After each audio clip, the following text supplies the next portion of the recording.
Greetings everyone, and welcome back to the channel. Thanks again so much for tuning in.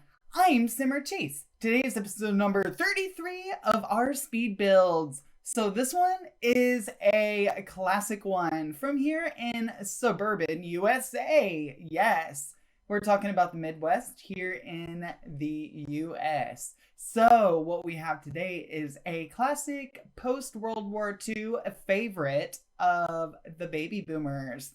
So yes, we have what we call the Bedford Stone. It's everything on one level. It's just kind of like the minimalist sort of design, kind of an offshoot of the mid-century modern house.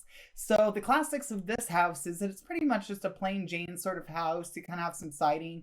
Now there are a couple distinct features. They did want to kind of create sort of like a sunroom sort of feel in the master bedrooms that they were doing at the time. So you'd have a lot of corner windows that are bizarrely placed like right at the very edge of each side of the corner. You may see these if you drive through, neighborhoods that were kind of built in the 40s and 50s here in the US. You'll definitely see one or two. Some of them, if they're authentic, some of them may have been filled in and kind of moved too because it's just kind of obscure and odd to have those windows there. Then you would oftentimes see like a hoop, because that's another like really classic thing here, and especially in the Indiana where I'm at. So I thought that'd be super important to have as well. Then you have like the classic breezeway, because then it's actually not totally connected to your house. It's just next door. So we have that. And then the very classic sign of a Bedford Stone is that they actually have the raised platform landscaping option there at the front, and then they have like a big couple, either one or even two very giant glass pane windows, just solid glass. Again, because it's kind of like borrowed from the same time as mid-century modern kind of came around as well. This was just a more simplified, cheaper version of that. And then you have the flower beds that are like just raised about 2/3 of almost like to your shoulder height, or to your waist height, just kind of depending on like how the house is set. So I think you guys will kind of see a lot of those similarities if you kind of drive around in my neck of the woods. So thanks again so much, guys, for tuning in. I can't wait for you guys to see how this one unfolds. If you haven't yet, please like and subscribe in the links below. And as always, stay proud. Go out and do something magical. And let's go ahead and dive into this build now. The Bedford Stone. I am really excited for you guys to watch this one. I didn't take much time to actually build this. Initially, it only took me maybe like 3.5 hours, which for me is kind of record setting in terms of like builds. And so what I did is I actually did like a chunk of 3 houses. So I'm like renovating my house with my husband in real life, and we've got quite a bit done. And so I've been trying to like work on that plus this. So it's been a challenge, and I appreciate your guys' patience as I've done, the last like week of nothing on my channel. So I'm really grateful for you guys tuning back in and checking me out. So basically what I thought of was just kind of like being kind of a throwback and having a little bit of nostalgia to the things that I grew up around, and kind of the houses that I recall seeing as well in my neighborhoods, or like where I would go, or some even family members. Like for instance, this is kind of like a almost like an inspiration of my grandma's, like my mom's house, my grandma's house, on my mom's side, because I haven't really seen this house that much in the gallery, and I'm like, I would love to do her house because it's like an authentic sort of Bedford Stone house. And then she has that like wraparound sort of like U-shaped sort of driveway like I've done here, or like the offshoot side driveway with the garage, the classic thing. Because back in that time, like you were really proud of the vehicle that you owned, and that was sort of like your status symbol. So you really wanted to have your car front and center of your house. Like it needed to be the closest to the road, it needed to be the focal point of your house. And then they just kind of like put everything else like extra. So it's really funny that they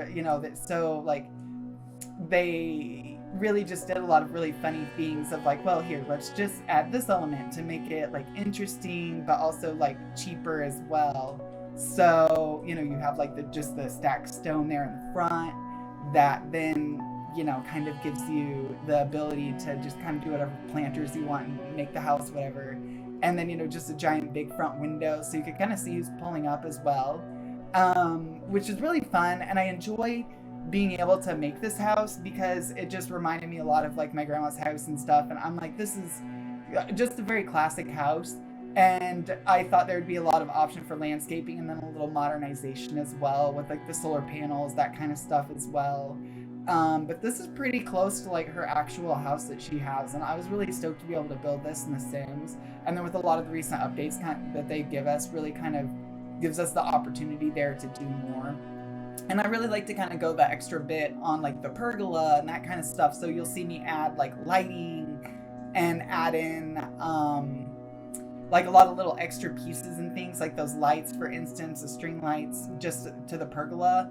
Because that's kind of how they marketed it to us when we first like got that update, and they're like, here's the pergola, and we're like, yay. But then like it didn't quite look like their graphic, and that's because like you have to add the string lights to it, you have to add like wall lights to it, and you have to, or torches, and you have to add like a bunch of different themes to make it that exact item, because it didn't just come pre-attached like we thought maybe it would have. So this is the design where I'm like, I don't have unlimited space here. I've only got this one level. And this was like a challenge for me a little bit, was to try and constrain myself to a limited number of square footage and not having the option to add a basement or a second basement or a giant addition or something, because I couldn't get everything I wanted to fit in the floor plan. So this one was just a lot of me like really trying to think a little bit too about like what direction I wanted to go and what I really wanted to feature, because since I can't obviously feature everything I would want to, I kind of had to just make it what I could fit, and then kind of go from there and be like, okay, well, this is what I can actually fit. Now, how do I want this to go?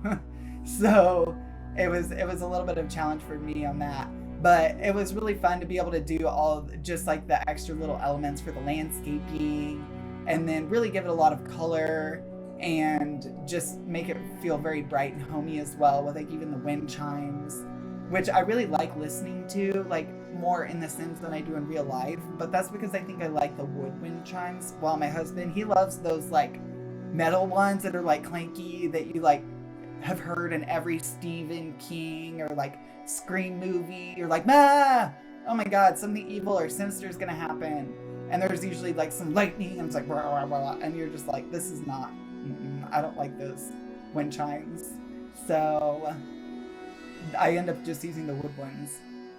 And so this, I just kind of wanted to make a little mid-century modern in the side, and just kind of give it the recessed little like seating area when you first walk in, and you have that obscure like pony wall you walk in, and like on all the renovation shows everybody like deletes that, and typically will just make it a solid floor. And it's so funny because in real life, like I know so many people would kill just to have solid like one floor that has no like step downs, step ups, and everything. And now in The Sims, like everybody's doing the opposite, because like we've never had the opportunity before to really use that. Because I think had we have been able to have it like more towards day one, I don't think that platforms would be as really of importance as a feature. And I also don't think that people would be thinking as far outside of the box with the platform options if we had had it since day one. Because I think the more we see things, the more we maybe not necessarily realize like all the versatility of an object. So because I've seen a lot of people do a lot of really cool things with just even that decorative wooden plank. So it's like really cool, and I'm like, yeah, okay, now I know another option or something like that. So now I'm just going through and we're popping in all the bathroom stuff. This kind of stuff at times can get a little tedious for me, because I'm like, oh, it's a lot of extra like pivots and stuff, and I like to cut that out of my videos.